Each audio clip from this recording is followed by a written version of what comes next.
It will be my pleasure to welcome today to my broadcast the host of the Capitol Hill show from the Washington Times studio, which broadcasts in more than 100 countries, Mr. Tim Constantine. Hello, Mr. Constantine. Thank you so much for joining me today. It's my pleasure. Thank you for having me.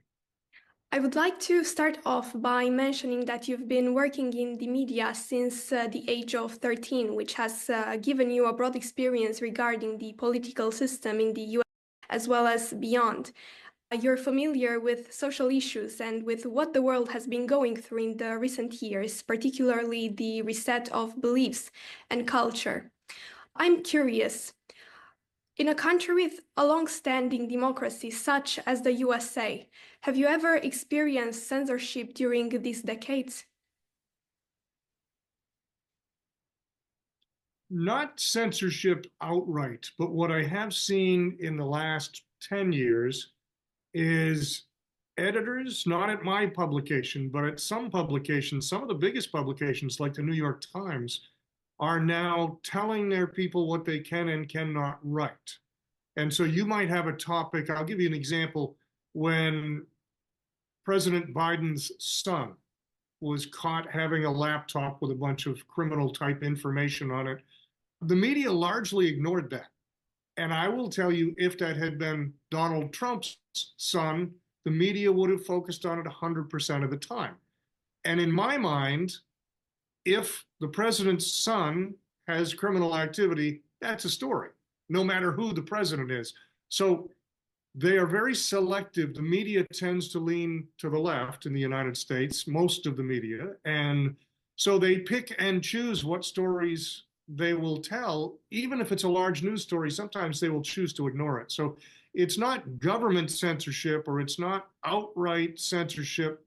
There are certainly other publications like the Washington Times that will cover those things, but there are many large publications and TV networks that will simply choose not, because of political affiliation, choose not to cover certain things. And that's only in the last 10 years. Most of my life, it was not that way. You've had the opportunity to interview President Trump for your show, as far as I know. Please let us know briefly, if it is possible, what was the subject of discussion and what has the president argued during the interview?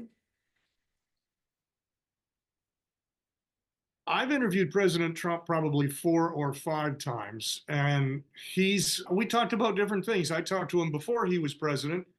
President Obama was in some trouble, and there was some speculation as to whether or not he would be impeached, and we talked about that. Or later, then we talked about economic issues or the border or illegal immigrants coming into the United States illegally as opposed to going through the proper channels. We talked about the typical things, and I think we joked a little bit too. We had a little fun, talked about who had better hair, him or me. But he's a very smart guy, very personable guy, and always very engaging in an interview. Now, I will be going and regarding the USA. Do you think the political polarization of the last 10 years in the US has led to the people being so divided? Why can't citizens find a common ground anymore? Why can't they unite around their similarities instead of deepening the division and hatred based on their opposing values? It was interesting, almost 25 years ago when 9/11 happened, when there was the attack on the United States. There was a 6-month period after that attack where the country was very united. And the United States traditionally has Christian roots and has some Christian Judeo roots. And while it's an open society, anyone of any religion can practice. If you're Muslim, if you're Buddhist, if you don't believe anything, that's all fine. But much of the history of the United States is Christian. And yet, for reasons I don't fully understand, in my lifetime, they being the media and the government, has tried to squelch discussion of religious belief to the point where, someone might be offended if you say God, or if you talk about God or you talk about your beliefs. And so they've very much toned that down, except after 9/11. And you would see it on if you drive down the road and sometimes a bank or a restaurant or will have a sign out front where they can change the message every day. And every single one of those would say something like, God bless America.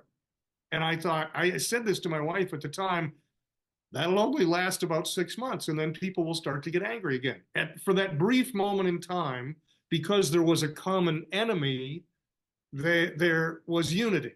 And I think the United States has had it so good for so long that sometimes we don't really have an enemy. We worry militarily about Russia, or there are different people, but we don't have a day-to-day enemy that we're worried about.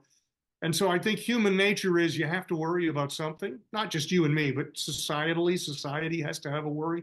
And so I think they start then picking at themselves. And that can be unfortunate and unpleasant. I think in the last 10 years, as you said, that has come to fruition much more. The media has changed dramatically in the United States. The media used to, when I was growing up and first working in media, the media tried to present a balanced front. You didn't know whether the presenter leaned to the left or leaned to the right, or you didn't know. You just knew he or she was presenting you information. And now it's very clear. You have networks, CNN and MSNBC, pretty much work for the Democratic Party. I don't mean they paid by the Democratic Party, but they deliver that message over and over. Fox tends to deliver the message of the Republican Party. And so it's very hard to find a place where you just get information and then you decide for yourself. And I think that's been very divisive in America, is people naturally go and listen to those that they agree with.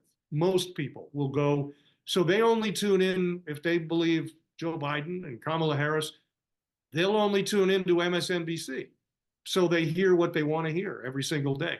Likewise, if someone is a Trump fan, they probably only tune into Fox or Newsmax every single day. And so they don't even hear the other side. They don't want to hear the other side.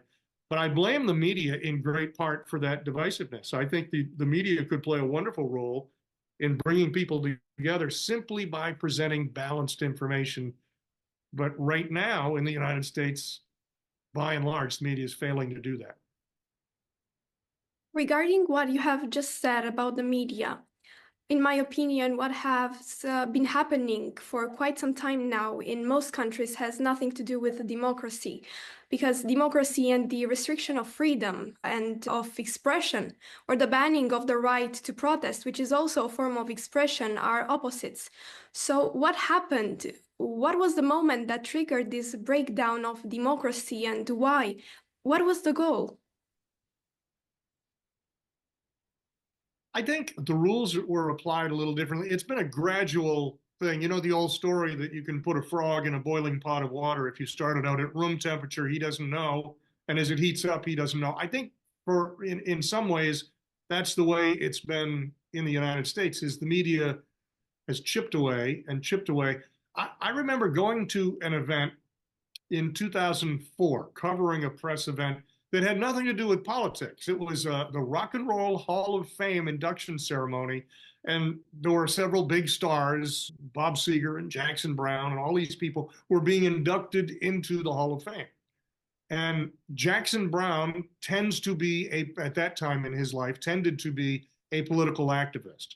And a reporter stood up to ask him a question. Everyone was asking him about his music and about his influences. One reporter stood up and asked politically, what are we, the reporter and Jackson Browne together, what are we going to do to beat, at that time, George Bush in the election? And I remember being stunned. This is 2004, 20 years ago, being stunned that a reporter would stand up and so clearly take sides. What do you mean we? Our job is to present information and let people decide, not to try to determine for them what to think, not to influence them. I was stunned. And that was 20 years ago. And now it happens every single day, not only at a meaningless event like the Rock and Roll Hall of Fame, but at the White House. When you watch a reporter, I remember the CNN reporter would stand up every day if Donald Trump was giving a press conference and would argue with the president. Yes, but don't you think such and such should happen? The reporter was telling his view, and the world doesn't care what that reporter thinks. The world wants to know what Donald Trump thinks. Donald Trump is the one who's going to make the decisions. Donald Trump's the one who will either help the world or hurt the world. And so the fact this reporter would get up and take sides and try to tell what the president should think was just disgraceful, in my opinion. The reporter's job is to get up, ask a question. If you don't like the answer, that's okay. You can report on that. But you still need to hear what the president's opinion is. So in those last years, I think the Donald Trump years, the media really went to extremes to fight. There's a reaction here in the United States for the people that don't like Donald Trump. They call it Trump derangement syndrome, that people dislike him so much they lose rational thought. And that many of the reporters do that. They're so upset that Donald Trump is president that they'll argue with him. They'll try to distort what he says. Sometimes he will say a joke during a group event, and he'll say something to be funny, but they will report it as though he was serious, that this was really his serious comment. And so they're intentionally misleading people. So I think the Trump years changed more than anything. I do think the Obama years changed that some, because the American media loved Barack Obama, and they would do anything to try to boost him up. And when the White House would send out press releases, much of the media would simply, word for word, take that press release and share it with the public. They became the mouthpiece of the Obama administration. They didn't look at, fact check it, do homework. They didn't look at the other side of the issue and try to get about. They simply read whatever it was that the Obama people sent out word for word. And I would get these same press releases, and then I'd be watching CNN that night or CBS or NBC. And you would literally, the exact words that had been sent to me by the White House were what the reporter was saying on all those networks. I think they lost a lot of credibility during those years. And then I think they just went crazy during the Trump years. Regarding what you have just said, I would like to focus particularly on the situation in the USA. Donald Trump, the elected president, was a victim of the suppression of freedom of speech. Everyone watched in disbelief as the president was banned from Facebook and Twitter. Now I'd like to quote part of the speech where he mentions his current plan as the president of the USA. The American example should be followed in every country because the suppression of free speech means the death of democracy, not only in America, but everywhere. However, those who have suppressed our democracy will never take steps to dismantle it. Therefore, I believe the first step is to change the leadership, removing all those who subjected us to these abuses, and only then can we return to the path of democracy. This is exactly what the American people did. First, they changed the leadership, which by the looks of it, hopefully it is going to happen in Romania as well, because during Sunday's presidential elections, nationalism gathered 40% in Romania. George, the candidate of the party, along with the independent candidate Călin Georgescu, contributed to this result. Is this victory in line with the direction the USA has taken? Have the presidential elections in the USA somehow awakened Europe as well?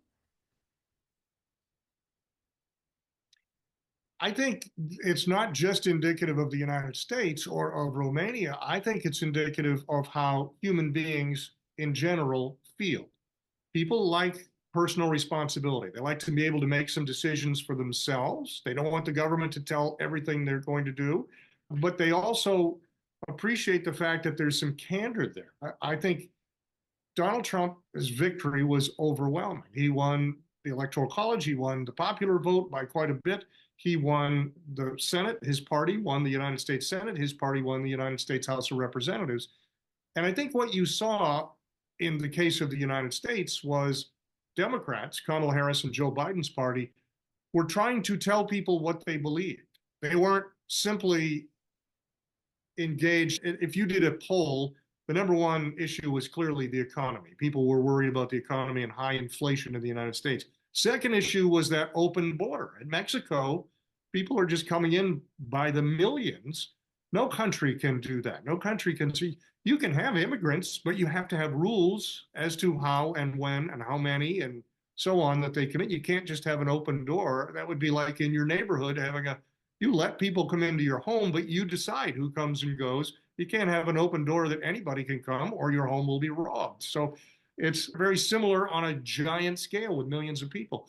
But I think we've seen that in Romania. I think we see people being more conservative. I think in Italy, elsewhere, all over, we're seeing it all over Europe now, where people are tired of the left and their feel-good ideas that don't actually work. I think what's disturbing, and I'm going to go back to the same theme, but is the way the media reports this. When the Italian elections happened a couple of years ago, they compared their new leader, much of the media compared the new leader to Mussolini. Now, Mussolini killed people by the hundreds of thousands, had people killed, ran a horse. The woman in Italy is nothing like that. She's conservative. She's pro-family. She's pro-life. But in much of the media's mind, that's terribly far right, and they're comparing her to a killer. And I thought, oh my goodness, this is so far crazy. But you will see that over and over. Oh, the far right, the far right. In the United States, sometimes they will call it the extreme right. And I think it's not extreme to be conservative. It's not extreme to let people practice whatever religious beliefs they want. It's not extreme to believe that a baby in the womb should have a chance at life. There's nothing extreme about that. It's not extreme to require people to have personal responsibility. It's not extreme to have some rules at the border as to who can come and go. And so when we look at all of these things and then listen to the media's description, you would think they're crazy. But if you look at the actual issues, they seem pretty logical. And I think that's what's happening is the voters are now tuning out the media and looking and trying to discover this information for themselves and then making a decision, and they're choosing the conservative candidates. The same scenario happened in Romania today, and I'd like to continue the story of the elections in my country, because the exit polls were overturned by the reality of what the people truly wanted. The vote sent the candidates of the major two parties who have been in power for 35 years right back home, as the Washington Times also wrote, I think, 2 days ago. Immediately, various voices were raised. The press, the biased press, of course, which has long been loyal to these two parties, claimed that the result was unnatural and that the nationalist independent candidate was supported by 2 million Romanians and ran without any paid campaign, managed to defeat the two powerful parties. The press quickly claimed, without any evidence, of course, that he was a puppet of the Russians and that Russia interfered in the elections. Also, breaking news today revealed that Romanian President Klaus Iohannis has convened the Supreme Council of National Defense to investigate potential interference by certain forces, which in other words was the social media algorithm in the election result. Many critics questioned the decision to launch such an investigation only after the results proved to be unfavorable for the president's party, which currently ranks very low. Furthermore, they argue that any interference in national security should have been reported by the relevant institutions prior to the elections. All the national institutions led by politically appointed officials have rushed to investigate this vote under various pretexts, attempting to disrupt the democratic process. As an experienced journalist, what is your explanation for this phenomenon?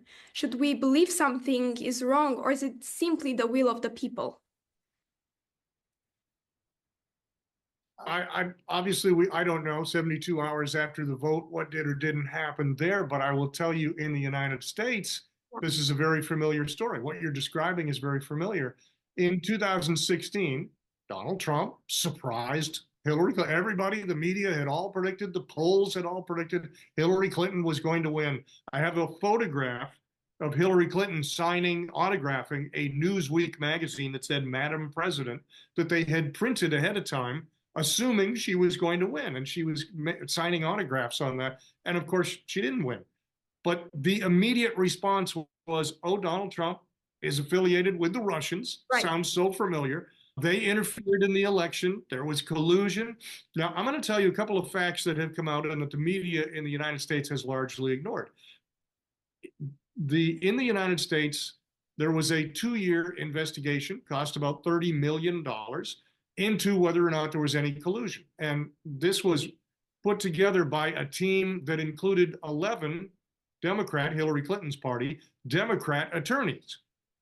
They found there was nothing to it whatsoever. There was no connection at all. However, what they did find was Hillary Clinton's campaign and the Democratic Party had fabricated a file that had connections, false, artificial, fictional connections of Donald Trump to the Russians. They had given that file to the FBI. They also gave that file to John McCain, who was a Republican, but John McCain hated Donald Trump. So John McCain then took it, said, oh my gosh, this is terrible, and took it to the FBI. So the FBI said, oh, we've got this from 2 sources. And the truth was, it was the same file from one source, and that source was Hillary Clinton and her party. And so 2 years and all that time and money was wasted accusing Donald Trump of being affiliated with the Russians.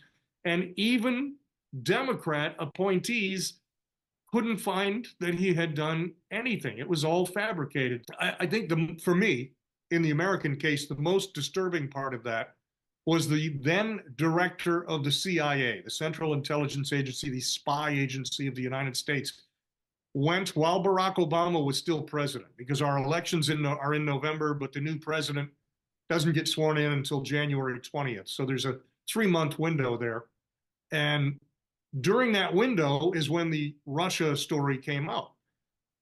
Our director of the CIA went and sat with the then President Obama and said, don't worry about this. We know this file is fabricated, but let's let it play out politically. Let's let it play out. But you don't have anything to worry about. The country is not in danger. The Russians aren't really here.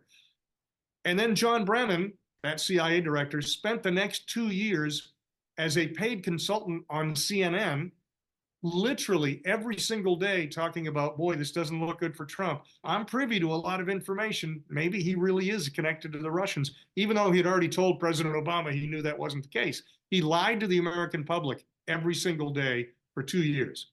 And when they were done, when the report came out and said there's no connection, his quote, and I'm not making this up, he said, oops, I guess I was wrong. End of quote.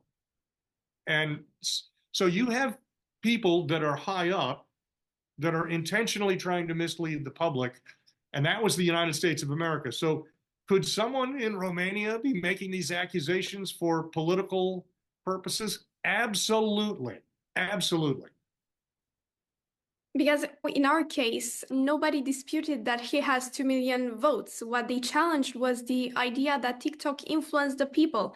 And now I'm sitting here and I'm wondering, do we no longer have the right to an opinion? I have my own desires and thoughts, yet it feels like they're trying to dictate whether my thoughts are right or wrong. They do it in a very clever and discreet way sometimes. I was on Turkish television, TRT, on election night here in the United States, and the host that was a woman, and it became clear that Donald Trump was going to win, and at that point he was up by about 5 million votes. He was ahead by about 5 million votes. So it was clear he was going to win. And she said to me, her question was, why do you think Americans went ahead and held their nose and voted for Donald Trump? And I said to her, that's an absurd question. She was very angry at me, by the way, because I called her on it on live television, but I said, that's an absurd question. What makes you think they held their nose? There are tens of millions. Donald Trump got 76 million votes. There are tens of millions of people that like Donald Trump. There are tens of millions of people that like his agenda, and they voted for him. That doesn't mean they held their nose. They didn't do it in disgust or disgrace. They want him to be president. You may not want him. You, the host of the show, may not want him to be president. But clearly the American public does. And, oh, she didn't like that. But The media does that a lot. They will frame the question in such a way that it leads you off in a direction. Oh, why did the American people vote for a guy they didn't like? And I thought, no, there are some people that don't like him, but clearly there's 76 million people that do like him. In our country, part of the politically biased media claims that the Romanian independent candidate for the presidential elections, Mr. Georgescu, has a pro-Russian orientation, as I've already said. However, the media doesn't really accentuate the fact that the independent candidate who won the majority of votes also wrote the preface to the book The Real Anthony Fauci, Bill Gates, Big Pharma, and the Global War on Democracy and Public Health, which was written by Robert F. Kennedy Jr., which you have also interviewed not long ago, and who is part of the Trump administration.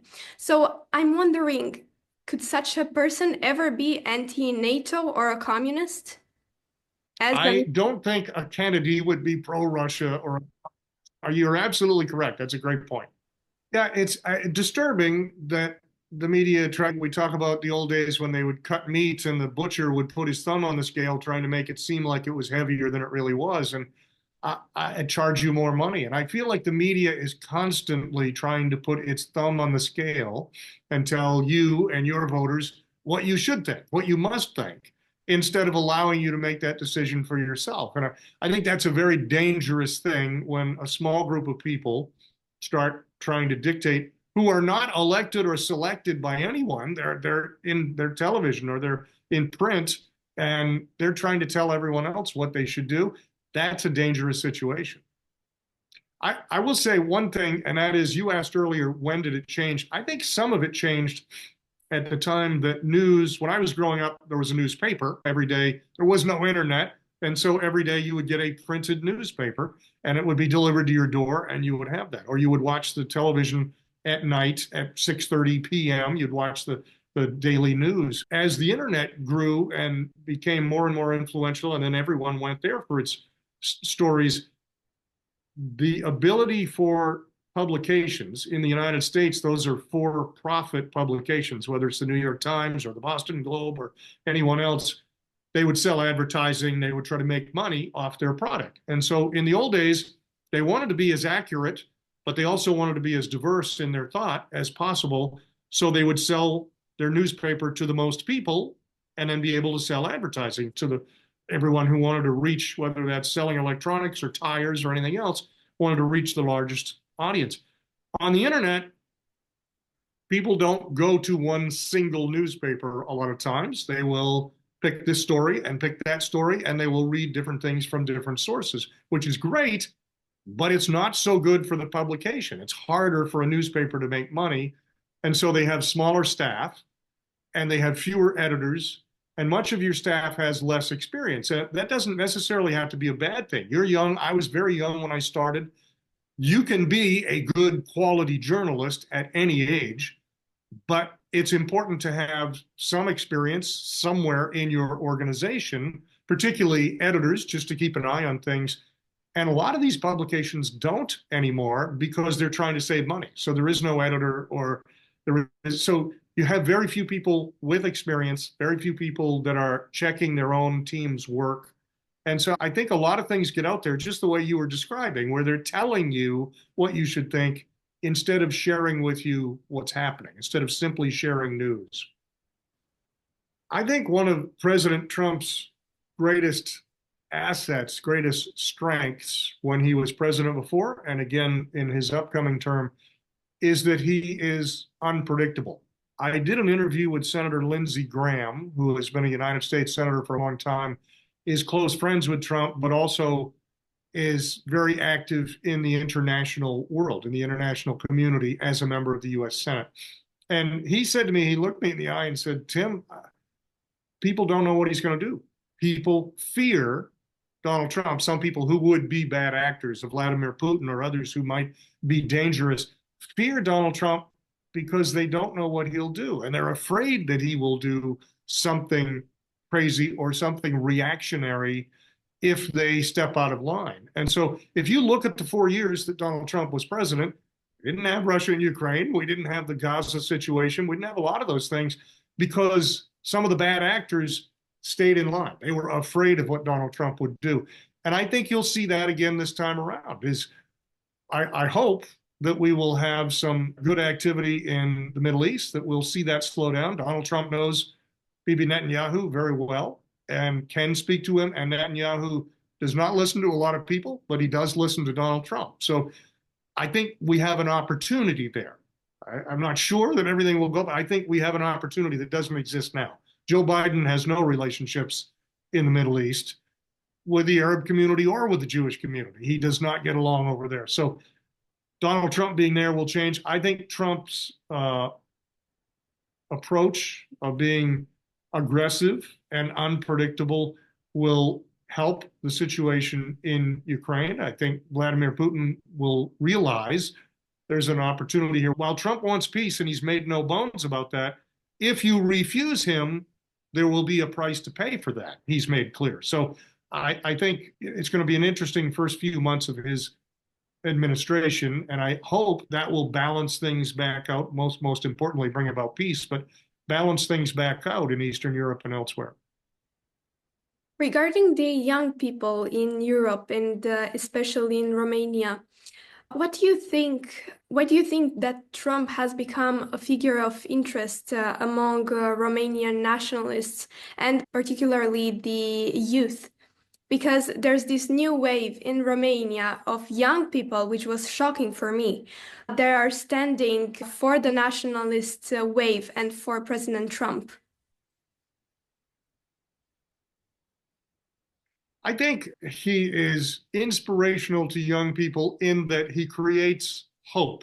He looks at what can be, not just what is. He doesn't, and he will point out when there's a problem. He will point out there's a problem at the border. He will point out there's problem in Ukraine, but he also then takes it to the next step. How can we solve that problem? It's very easy to point out a problem.